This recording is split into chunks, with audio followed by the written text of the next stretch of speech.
Hello and welcome back to the Journey Beyond Yourself Summit. Today, we have an absolute wonderful treat for you. We have Dr. Emily Balcetis.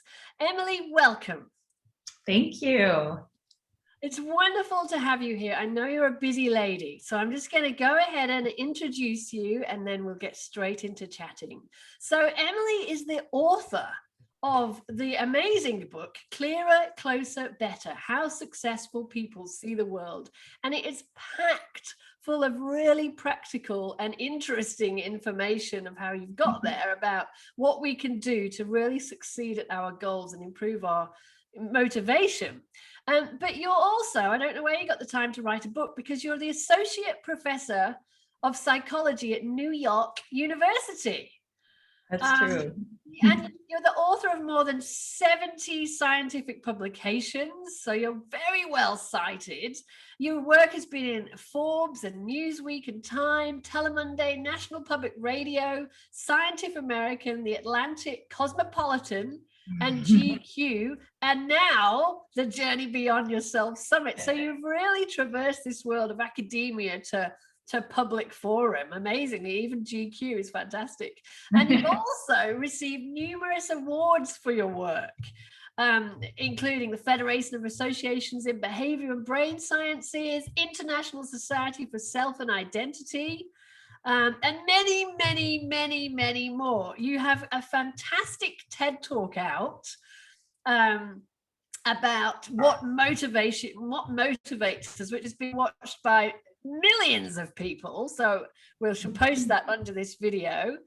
And you live in New York with your husband and new son. So congratulations there. And thank you again for joining us in a world where you're a very busy lady.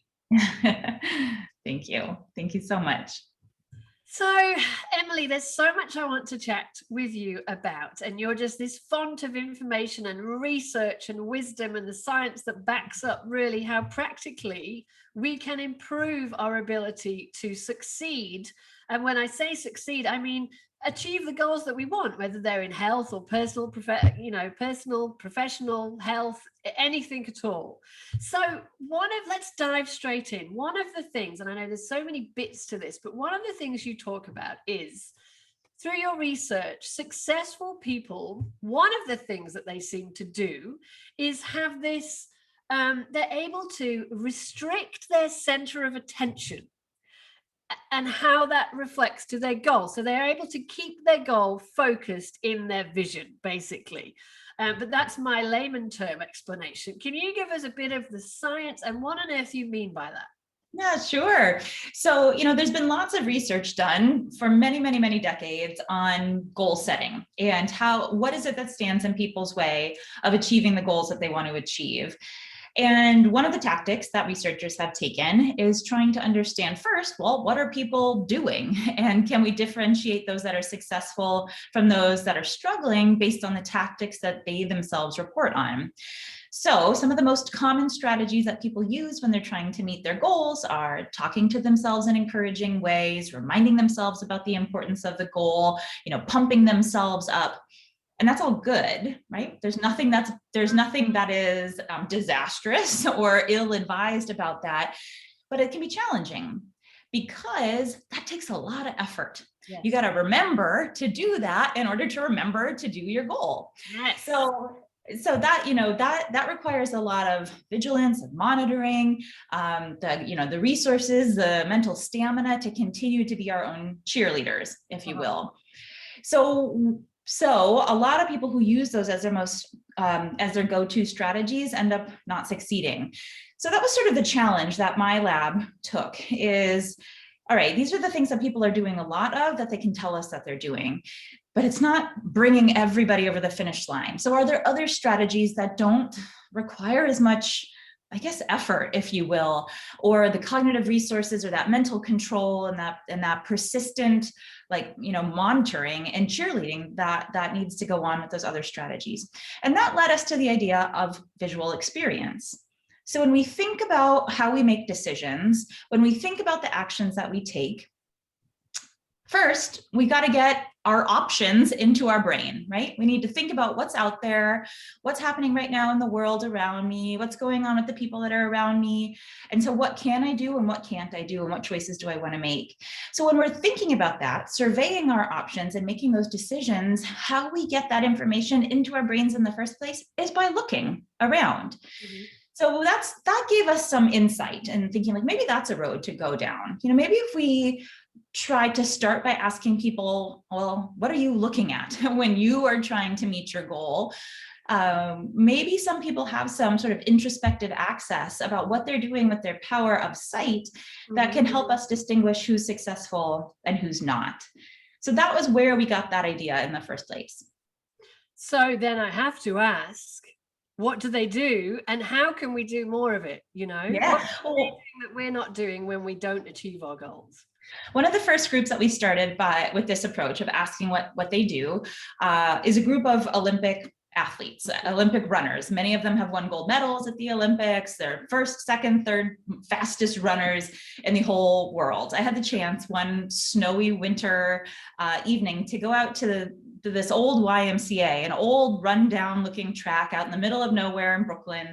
And somebody invited me to come talk to these athletes. As I was looking around the gym, I thought like, well, where are they? Because they actually, of course they're in really good shape, but so are a lot of other people who choose to venture out in the middle of a blizzard to go to the gym and go run. They are also in good shape, but they're also really humble. So there was nothing about the way that they carried themselves that suggested they are among the fastest people in the whole world. So after they were pointed out to me, I gave them a short survey and started having these conversations. And I went into it thinking, you know what, when they're racing towards the finish line, I bet they have like a hyper vigilance for the people that are around them. Where is their competition? Where are they relative to the others?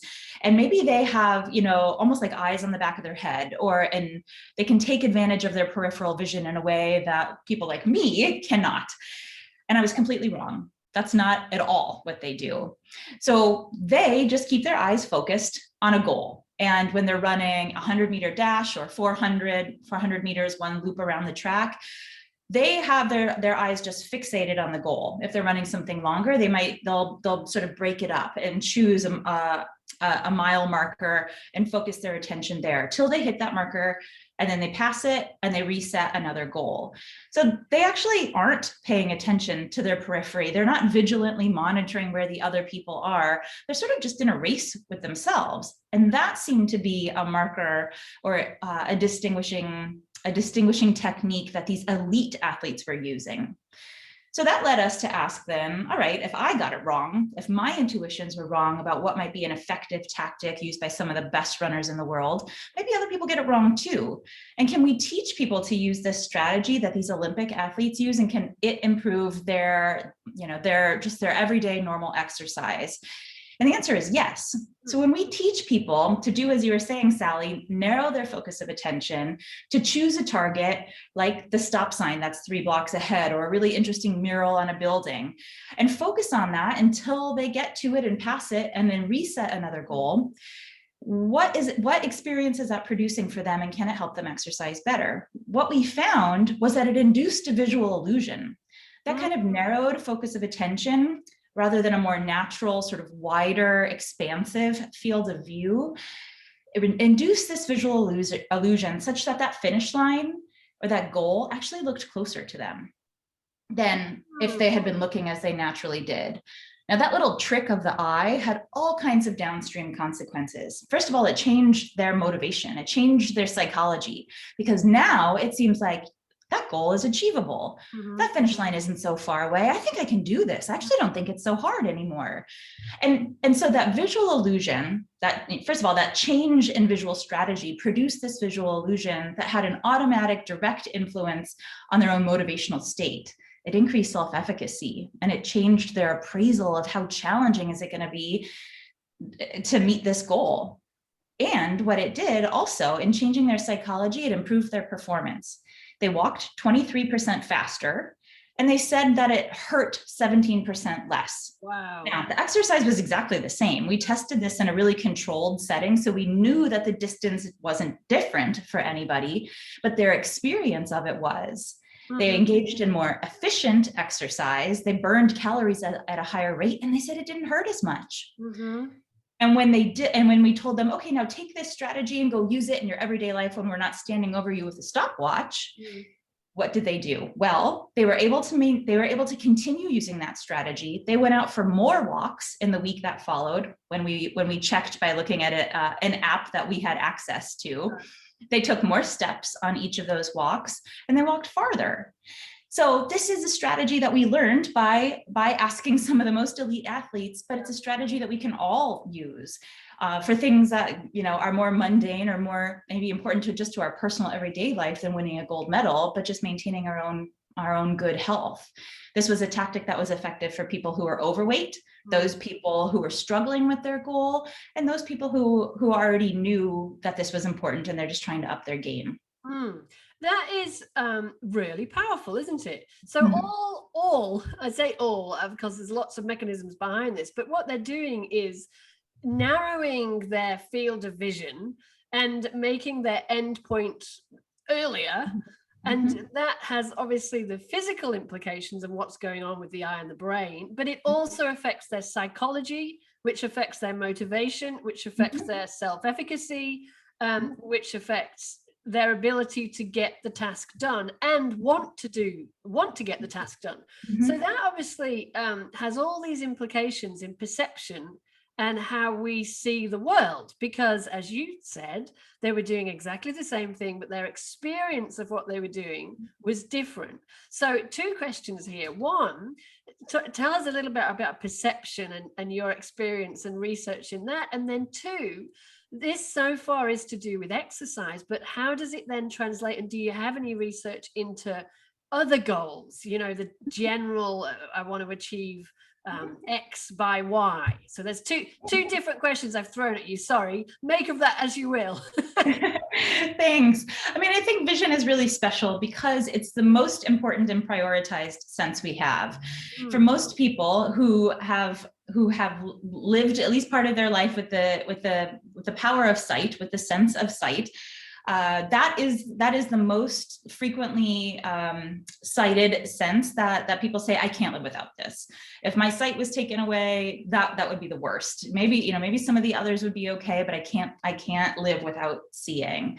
We surveyed over 1,500 people from, like dozens and dozens of different countries. And that was regardless of age or gender or where they're from, the number one most offered sense. People have this sort of, this trust, this faith, this dependency on their visual experience if they've never had the opportunity to live without it, or they've never been asked or forced to live without it. Once you experience the beauty of the world, it's hard to imagine willingly taking that away. But that begs the question, what are we looking at? Yeah, sorry. Exactly. Yeah. So that's an interesting thing too, is that there is a lot of subjectivity in our perceptual experience. And that's what 20 years of our research has found, is that, you and I can both be looking at the very same thing, and yet we have very different perceptual experiences. And why is that? Because it's at the end of the day, we are the ones that are making sense of what our eyes are taking in. So a light reflecting off a bright red apple is going to hit your eye in the same way that it'll hit my eye, but that's sensation. That's just light coming in. But for it to be considered perception, for us to be aware of what it is that we're experiencing, our brain has to translate all of those signals into something that makes sense.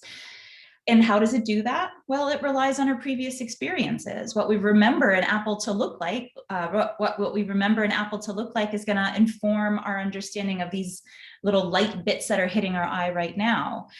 When you extrapolate that, when you think bigger picture, what that means is that if we've grown up in very different cultures or with very, different daily experiences, we'll have different memories of what the world looks like and what we expect this world to present to us. And those memories and those expectancies are going to shape our perceptual experience in very unique ways. Yeah. So we take for granted that what we see, we believe reflects the way the world really is.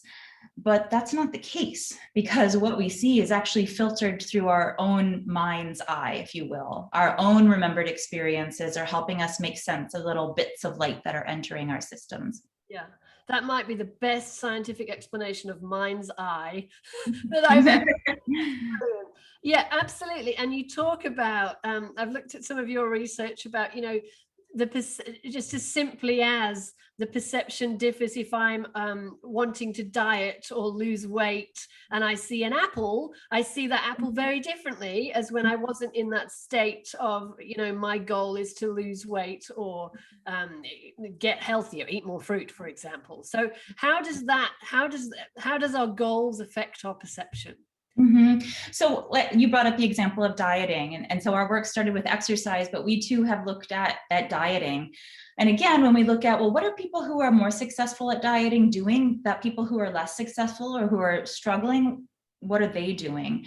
And this idea of distancing, of visual distancing comes into play. People who are more effective at dieting, when we do these sort of perceptual estimation tasks, what we find is that they see unhealthy foods as farther away, almost as if they're, out of the bounds of reachability. And people who are not as successful at dieting see them as closer. They look closer to them, almost as if it would be within arm's reach.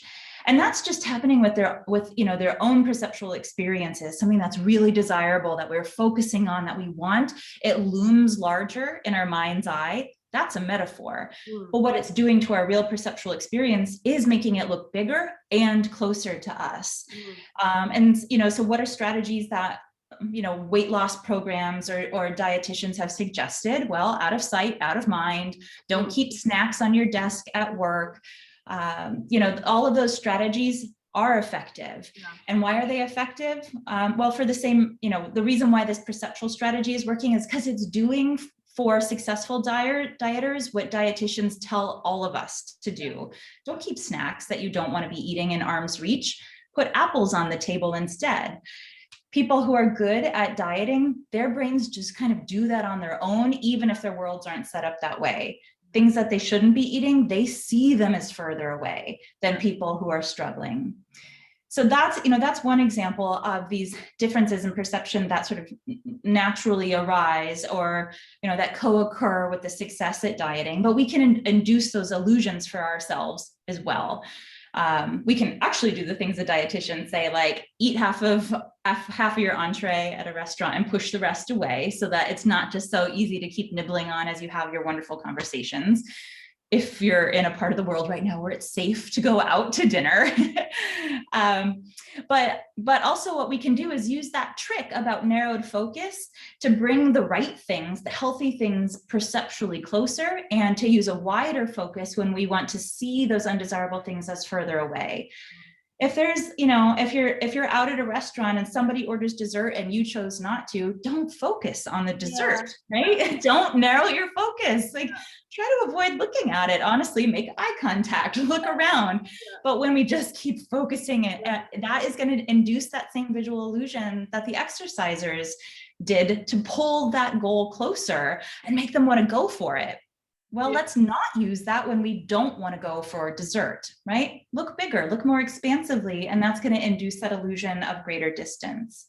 Yeah. Another example is that we can think about this idea of narrowed versus broad or wider attention, not in terms of physical space. I mean, of course, it's working there. These are the examples that I've given, but thinking about it in a more abstract sense. Think about distance temporally. Like in terms of time, temporal distance is a thing too. How much time, how much space separates me from the future? Mm-hmm. And when we start thinking about time, there's all kinds of other goals and problems and struggles that come to the table.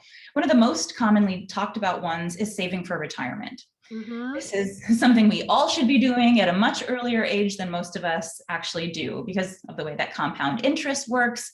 If we start early, saving a little bit earlier in our life, we will be far better off than if we try to compensate later in life and start putting aside bigger chunks of time, money, but 20 years later on. So why don't people do that? Every analyst tells us that. Every financial advisor says, oh, just start now if you can. Or when you get your first paycheck, just put a little bit aside. But that's really hard, right? You got debts that you're paying off and, you've got immediate needs that you want to satisfy. And the idea of like this retired person, like in 40 years from now is going to get this money. Like, who is that person even? And in fact, that's what a lot of people say. I did a survey with about 60 students that I was working with. All of them were on the brink. They're a few months away from graduating from university. They all had jobs to pay off, their student loans and to, afford their rent and the things that they needed for their life. And I asked them, are you saving for your retirement? 55 out of 60 said, no way. Like, no, like what a ridiculous question to be even asking me. And I asked them, well, why? Why aren't you saving for retirement? And the most frequently offered answer was, because that seems so far away. Yeah. It seems so far away. So, okay, well, if that's what they're saying is the reason they're not saving for retirement, I wonder if, again, we can use that strategy that the exercisers had told us about, the Olympic athletes told us about, and can we make that retired self seem a little bit more closer and relevant to the here and now? And will that change their likelihood of saving for retirement? So I created this experience for them, pulling from Hal Hirschfeld's research. He's a UCLA professor. And I took a picture of their beautiful faces, and I used some software to morph their face with an older person like Maya Angelou or Tony, who else? Betty White, or some other famous newscasters. So these 22-year-olds saw what they might look like in 40 or 50 years time with a little bit of celebrity-ness in their look. Almost all of them were horrified. They did not like seeing the images of what their older self might be. The wrinkles scared them, the white hair scared them. One man said he thought he looked pretty good, but that's the only person who enjoyed that experience. And I had them spend just a couple minutes of envisioning what their life as a retired person would be like. How are you going to spend your time? Who are you going to be with? What will you be doing? Now, what I was trying to do is take that future self, that retired self, and make it more visual, make it concrete, and make it seem closer and more relevant to who they are today. After that experience, I asked them, now, do you think you'll start saving for retirement with your next paycheck? And all of them said yes. They all increased their interest in saving for retirement because they got it now, right? We bridged that psychological distance, that psychological space separating me right now, who has to make that decision to put away some money, and then that person in the future who's going to get my money, who I otherwise didn't feel any sense of connection to. We shrunk that space, and that increased, their interest in doing something that would benefit that future self. Yeah, and that was a phenomenal result. Every single one of them changed their interests. So that's super relevant as how we can reduce our temporal distancing as well as that visual distancing. And you mentioned there visualization. So let's go there, because I know you talk about these there's many strategies, but I know there's 4 scanning strategies that you talk about in thriving humans generally, and one of them is visualization. And this is very interesting to us. So tell us more about visualizations from your standpoint and your research. Yeah, so visualization or materializing, it's the idea of taking something that would otherwise be abstract or left to memory or imagination and making it tangible and concrete. And that there's great power in doing that, in literally seeing something, like seeing what your older future retired self might look like. That visual is the idea of materializing. Now, when I was writing this book, I decided to take on yet another goal, which was to learn to become a rock drummer. My son was just born. He was a month old. And I just felt like, I wish I didn't, what happened to me? I'm just talking about diapers and how much milk he's drinking, and I got so boring so fast as soon as he was born. And I thought, I need a little bit more me time. I need something that would be interesting for myself and give myself some personal space back. And so I decided I was going to learn to play one song on drums and really nail it, really nail this rock song.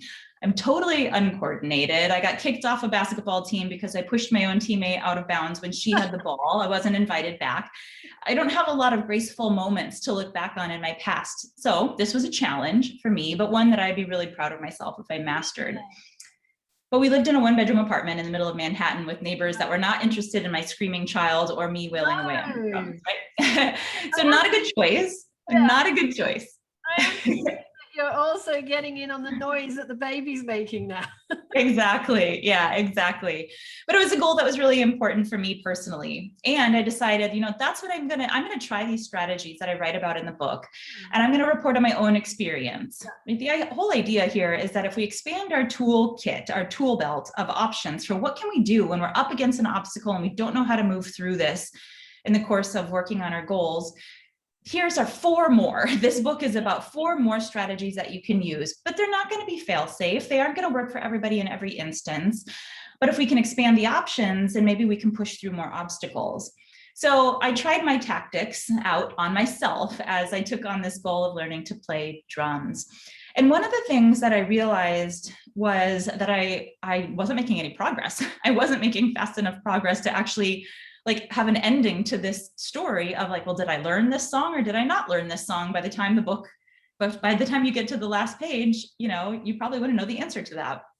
And so I thought, I gotta get on this. I've got to scale this up and make faster progress. I was really frustrated with myself too, of having set this goal that I felt like I was just constantly failing at. So I decided I needed to visualize my progress and that I needed to get an accurate sense of whether I was actually moving forward or if I was stagnating or moving backwards. So I had my phone, I downloaded an app and I had my phone ask me periodically, a couple times a day for a month, did you practice drums since I last asked you? My phone would blink and I would mostly say no, but occasionally I'd say yes. And if I said yes, it asked me, okay, what was the experience like? How did you feel? And as I thought about it from day to day to day, and so many times of telling my phone, no, I didn't practice. No, I didn't practice. I just thought well, my phone is going to confirm exactly what I thought, which is I'm not carving out enough time for this. But at the end of the month, I downloaded all that data that the app had collected. And, I like numbers. So I processed it in the software that I have to analyze data. And I got a whole different perspective than what I felt like my perspective was. So I thought, I'm not making any progress and I'm hardly carving out any time for this. And I feel pretty bad about how things are going. But actually, when I look at that month in a wider frame and look at the overall pattern, when I looked at the data and not just relied on my memory, when I let my eyes make sense of what it was I was seeing in terms of my recorded progress, I actually realized I carved out far more time than I had given myself credit for, than I had remembered. Because what looms large in our mind, more often the negative than the positive. So all of those times when I had told my phone, I haven't practiced, that's all I could remember is that nagging sense of doom. And I wasn't able to hold on to those instances where I did.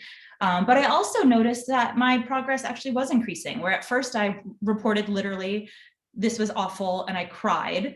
By the end, it was, I'm actually pretty proud of myself. And that was just over the course of a month. Wow. But it's hard, when you're living in the moment, to be able to accurately assess what your own progress is because of our faulty memories, because in the moment, it's hard to get that bigger picture perspective. And so for me, what was really advantageous is to collect real data on myself and then to zoom out and visualize it, materialize it over a larger expanse of time to get a more accurate understanding of where am I at relative to where I started and where I want to be. That is a fantastic experiment. And I love that you have done that on yourself. Obviously, an overachiever with a new baby now at home. Let's take this task on. But I love the way you've honestly and earnestly, taken on your own book and authentically challenged yourself. And it reminds me of the saying, we overestimate what we can do in a day and we underestimate what we can do in a year with all these perception and zooming out and zooming in. And I love what you've said. So the practical tip here is collecting real data. So kind of mistrusting in a way how we feel about how we've performed moment to moment, minute to minute, day by day, and actually translating that into data without the emotion. Just let's look at the actual, what did we accomplish and what didn't we, and then zooming out to get a more accurate picture. I just think that's such good advice. So can you play the rock song? I can, yeah. And and I've maintained it so that I work really hard to get that song worked out. So I'm not going to let myself forget it now. I really want to ask you to play it for us, but you've got a child. I'll let you off. Yes, it's nighttime for us. So he is sleeping in the next room, and never wake a sleeping baby, right? No, absolutely not. That's fantastic. I love that. So visualization fits into this whole thing of perception and, making it work for us by understanding the underlying process of what's happening with the eyes and the visual field and the brain and how we're translating the reality that comes in through our senses. We can use that to our advantage and put in little strategies to help us to zoom out or zoom in, or focus where we put our attention. So attention is a big part of this, isn't it? We are in control of where we put our attention and our time and our visual field, and it makes a huge difference in our life, because it makes a huge difference to what we can accomplish and what we can't, and what we think we can and what we can't. Right, exactly. I mean, it's a really cheap superpower that we have. Yeah. So another one of your strategies that you talk about is, and I think it's really important, is holding yourself responsible for increasing your efforts. So can you tell us a little bit about that? Yeah, becoming our own accountant, right? We pay a lot of other people to do that job for us when it comes to finances, but we can create that own role for ourselves. So, what does that mean? Become your own accountant. Well, first of all, when we're thinking about our goals, we need to set them, right? Not just visualize what this, desirable future will look like, though that is an important step and one that a lot of people struggle with. What is my passion? What am I working towards? Where do I want to be? That's an important first step, but we can't just leave it there, right? We're actually even less likely to accomplish those goals when we stop the process of goal setting at making that bold statement about what my ideal life would look like. Colleagues of mine at New York University actually conducted research on this to document that is in fact the case. Those people that just sort of stop at fantasizing of what their perfect life would look like are actually less likely to get there than people who fantasize and start thinking about the concrete steps that they need to take and the obstacles they might experience along the way. And in a sense, it's sort of because people have like mentally savored or mentally positioned themselves within that role and within that perfect life. And it's almost like a vicarious satisfaction, like, oh, all right, I do feel pretty good. I figured that out. I can see what that's going to be like. And actually their systolic blood pressure drops. Now, systolic blood pressure, it's a top number on your blood pressure reading. It's also a psychological marker of getting ready to do something. So people who, visualize what their goal will be and stop there actually show physiological signs of relaxation. And that's part of the reason why they're less likely to accomplish their goals when they just stop at articulating what this big, lofty dream actually is. So holding ourselves accountable, what does that mean? Well, what is it that we're working towards? But then next, couple that with concrete, like action planning. In 1 month, where do I want to be? And what steps do I need to take this week and the week after to get there? And that's there's nothing magical about saying that, except maybe it offers a little bit more insight about why it's so important. But an often overlooked third step is that at the time that you're setting goals, we also need to foreshadow the obstacles that we're going to experience along the way.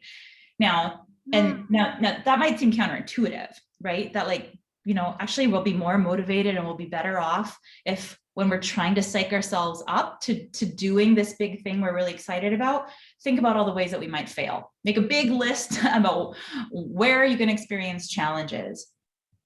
Yeah, it can seem that way, but we can reframe it in our mind and think about it as, coming up with plan B or coming up with plan C.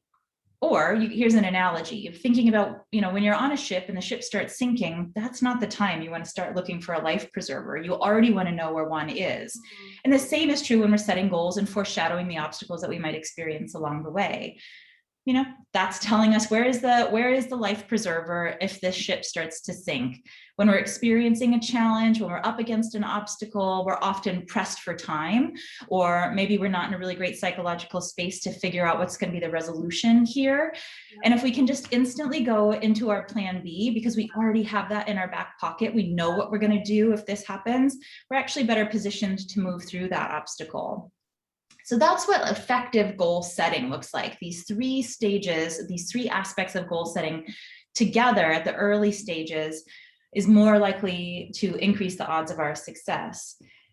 But holding ourselves accountable means that we articulate these. We either share them with a significant other that can help us, check in with what those milestones are, what those concrete actions are, that can help us brainstorm what those obstacles might be, and to maybe, and we can do this for ourselves of setting up milestones of when are we going to review our progress to make sure that not only we've made these plans, but are we on track with the plans that we articulated at the beginning. And that's important. Monitoring is a very important aspect of goal pursuit. And without it, we're far less likely to make it there or make it there on time. Yeah.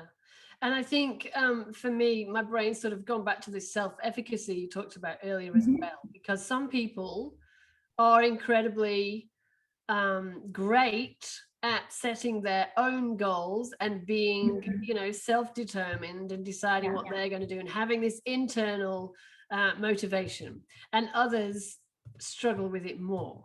So for those who struggle with this internal motivation, because it's important, we need this accountability. You've given us a few tips there, such as sharing it with others, get an accountability partner, perhaps. Is there any other thing that you can do to increase that internal sense of responsibility and follow through? Because it's all very good having the theory and knowing it works, but if you struggle with it, what would be your tip for somebody there? I think, being able to self-diagnose what kind of motivation do I have for this particular task at hand? And I think we're doing ourselves a disservice to either say like, I'm not internally motivated, and to put that sort of general label on ourselves, because it probably comes down to, at work, I don't like my job, and so I'm externally motivated. I'm here for the paycheck. Or, I'm doing this for my own health because I saw my parents struggle with this aspect of their physical health, and I don't want that to happen to me, and so I'm intrinsically motivated for that. Right? You can be both intrinsically and extrinsically motivated as a person in different domains or with respect to different goals that you have. So when it comes to something where you feel like you're struggling, maybe that's step one, is am I struggling because this isn't something that I personally am passionate about? Somebody told me I need to meet this goal. This is my quarterly expectation for my performance. And I'm doing it to hit that goal that somebody else gave me. Or am I doing it because this is my personal passion? So being able to diagnose, what is my motivation here? Is it coming from the inside or is it coming from the outside? That's step one. And then step two is, after having that diagnosis, what we can do is use that accountability idea and direct our attention either backwards or forwards when we're reviewing our progress. So to be more concrete about it, if we said like, all right, I got to get this thing done in a month. I'm giving myself a month to do X, whatever, walk 20 miles in a month, or, hit this sort of sales performance, for example. 2 weeks in is the halfway point. If you are intrinsically motivated, and if this is something you are committed to and that you're personally passionate about, researchers at the University of Chicago find that looking forward of what is left to go is more motivating for somebody who's intrinsically inspired. Somebody who's personally committed, I really want this thing is really important to me, looking for what separates me from where I want to be, increases engagement with the task. People are investing more to get the job done when they're looking at what's left to go. Right. But people who are extrinsically motivated, who are doing it maybe because they're sort of like new to this task, or they're not really, in it with their heart, they actually benefit by looking backwards on, okay, this is where I started. This is now where I'm at 2 weeks in at the halfway point. Look at what I accomplished.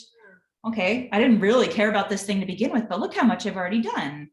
that is a source of inspiration for those people who are new to a goal, who are less committed, who are extrinsically motivated. They benefit by reflecting on past progress more so than looking forward to the future of what separates me from what the goal is.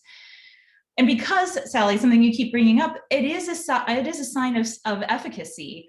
I wasn't really into this thing, but look how much I've accomplished. Look how much I got done. That provides information that they didn't have about themselves in the first place.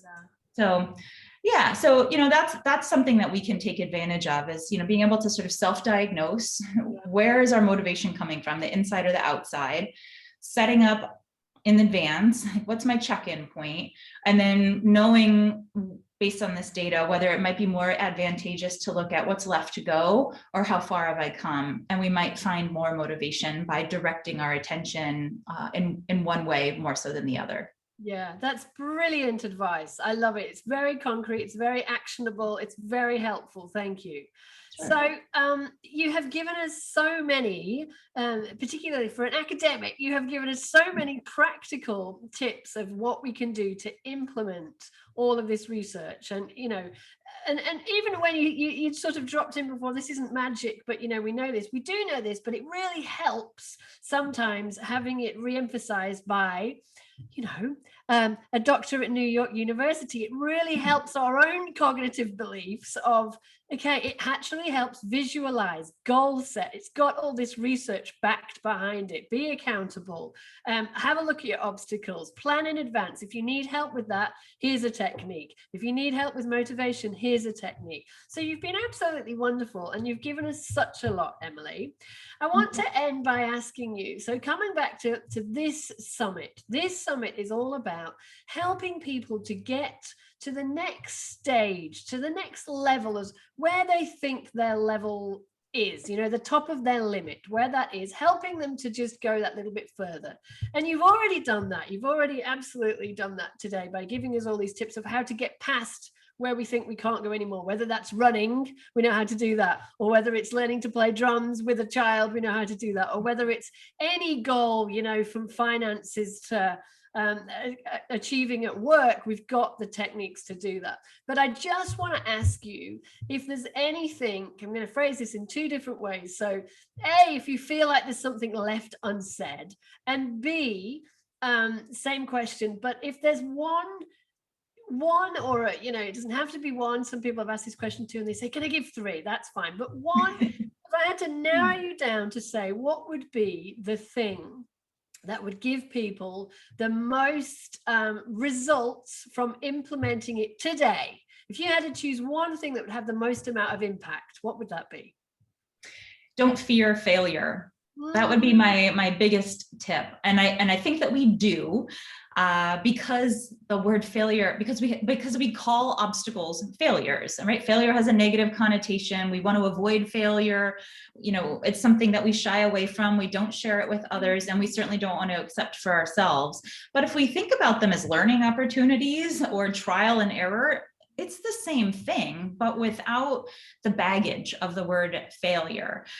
And sometimes in the pursuit of goals, we do need to give up on our course of action. We might hit a peak, right? We might hit a summit, but you know what? There's one that's actually a little bit higher up. But if I keep going on this path, like this is as high as I can get. And so you might actually have to take a few steps down in order to get to the next peak. And some people might be inclined to call that failure, right? Oh, I failed at getting to the top. Like this path was a failure. And if you think about it that way, it's really hard to then try to say like, all right, I'm going to go back down, try a different route, and then maybe I can get even higher up. So, but sometimes that's exactly what is necessary. When we use a different mindset, when we take on a different mindset where we don't even think about the possibility of failing, like that's not even, it's not even present. It's not like, oh, I have or I haven't failed, or I could or I wouldn't fail in this course. But instead we think about challenges that may be easy to overcome, or challenges that might not be easy to overcome. And in fact, we might not move through them, but we will learn something along the way. And maybe it'll be something that can be useful as we move through a different, path in life. So don't fear failure, and maybe don't even use the word failure anymore as we think about our own opportunities.